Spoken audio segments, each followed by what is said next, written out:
Hello students. आज जैसा कि आप लोग देख रहे होंगे अपने स्क्रीन पे, आज का जो हमारा टॉपिक है वो है राष्ट्रीय उच्चतर शिक्षा अभियान।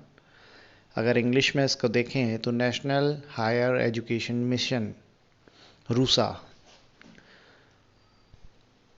रूसा की अगर बात करें तो जो ये राष्ट्रीय उच्चतर शिक्षा अभियान है एक सेंट्रल स्पॉन्सर्ड स्कीम है, मीन्स केंद्रीय प्रायोजित योजना है जो राज्यों के उच्च शैक्षिक संस्थानों को वित्त पोषित करने के उद्देश्य से अक्टूबर 2013 में प्रारंभ की गई थी। अब सेंट्रल स्पॉन्सर्ड स्कीम का मतलब है कि जो भी पैसा होगा उसको राज्य और केंद्र दोनों मिलकर वहन करेंगे। अब वो उसका जो वित्तीय वितरण है, मतलब जो भी पैसा है उसका वितरण कैसे होगा, मीन्स कितना राज्य वहन करेगा और कितना केंद्र करेगा, उसके लिए भी उन्होंने निर्धारण किया हुआ है। तो वित्त पोषण जो सामान्य वर्ग के राज्यों के लिए है वो 65:35 है, मीन्स 65% जो भी खर्च होगा वो केंद्र सरकार वहन करेगी और 35% राज्य सरकार को वहन करना पड़ेगा। वहीं विशेष राज्यों के लिए ये जो वित्त वितरण है वो 90:10 का है। इसका मतलब है कि 90% जो खर्च है वो केंद्र सरकार वहन करेगी ऐसे राज्यों में, और 10% विशेष राज्यों को वहन करना पड़ेगा। अब ये विशेष राज्यों में बेसिकली जो पूर्वोत्तर के जो राज्य हैं उनको और जो हिमालयन स्टेट्स हैं उनको सम्मिलित किया गया है। चिन्हित जो भी संस्थान है, मतलब जो भी आइडेंटिफाइड इंस्टीट्यूट्स हैं, मतलब मान लीजिए किसी इंस्टीट्यूट को जो रूसा की ग्रांट दी जानी है, अनुदान दिया जाना है, तो वो पैसा सबसे पहले केंद्र सरकार से राज्य सरकार को, फिर राज्य सरकार से राज्य के उच्चतर शिक्षा आयोग या परिषद जो भी होते हैं उनको, और फिर उनके द्वारा वो पर्टिकुलर इंस्टीट्यूट को पहुंचता है। मानव संसाधन विकास मंत्रालय ने वित्तीय वर्ष 2016-17 में रूसा के लिए 1300 करोड़ का प्रावधान किया था। अच्छा, बात करें रूसा की तो उन्होंने राज्य विश्वविद्यालय और महाविद्यालयों में उच्च शिक्षा की गुणवत्ता के लिए, उसकी इक्विटी के लिए, उसकी एसेसिबिलिटी के लिए स्थापित करने हेतु मानव संसाधन विकास द्वारा प्रारंभ किया गया है। अब अगर हम इसके उद्देश्य देखें, राष्ट्रीय उच्चतर शिक्षा अभियान के उद्देश्य अगर देखें तो पहला उद्देश्य है उच्च शिक्षा की नामांकन दर में वृद्धि करना।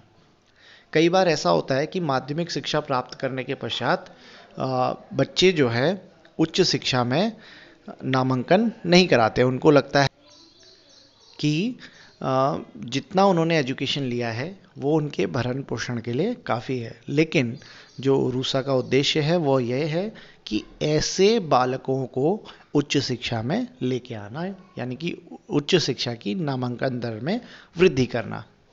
दूसरा उद्देश्य अगर देखें तो राज्य उच्च शिक्षण संस्थानों में मानकों एवं नियमों के अनुरूप गुणवत्ता में सुधार करना। कुछ मानक और नियम बनाए हुए हैं कि इतने, मतलब कुछ स्टैंडर्ड्स हैं हायर एजुकेशन के, उन स्टैंडर्ड्स को फुलफिल करना, उन तक पहुंचना, ये रूसा का उद्देश्य है। अकादमिक मूल्यांकन एवं प्रत्यायन को शिक्षण संस्थानों में आवश्यक रूप से अंगीकृत करना। नैक का आप लोगों ने सुना होगा, national academic and accreditation council, तो उनके द्वारा सर्टिफिकेशन, मतलब इंस्टीट्यूट्स को लेना आवश्यक है। इसके अकॉर्डिंग उच्च शिक्षा में प्रशासनिक, अकादमिक संबद्धता एवं परीक्षा सुधारों के लिए कार्रवाई करना।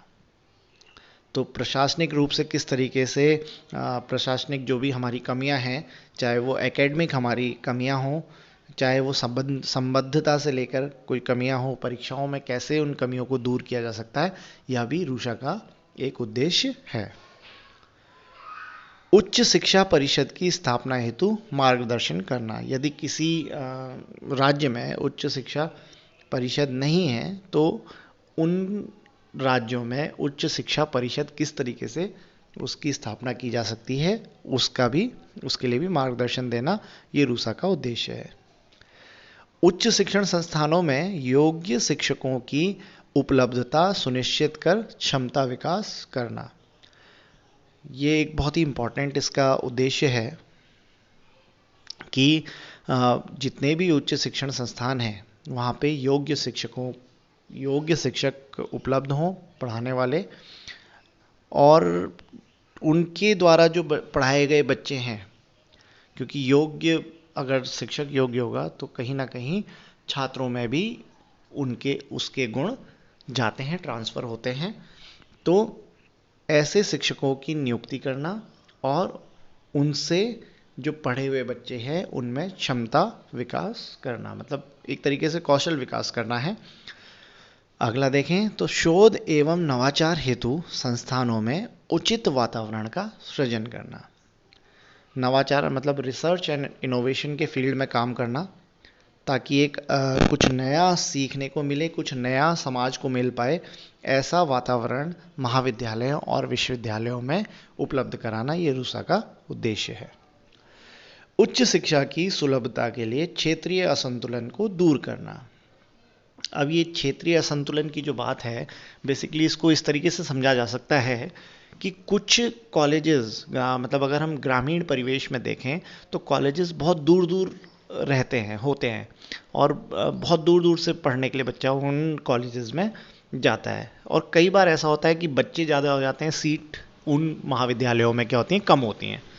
तो रूसा का उद्देश्य है कि उन कॉलेजों में एक तो सीट बढ़ाई जाए, यदि पॉसिबल नहीं है, मान लीजिए सीट बढ़ाना पॉसिबल नहीं है, तो उस क्षेत्रीय असंतुलन को दूर करने के लिए एक नया महाविद्यालय उसी एरिया में खोला जाए, ताकि क्षेत्रीय असंतुलन को दूर किया जा सके और उच्च शिक्षा की सुलभता सबको हो।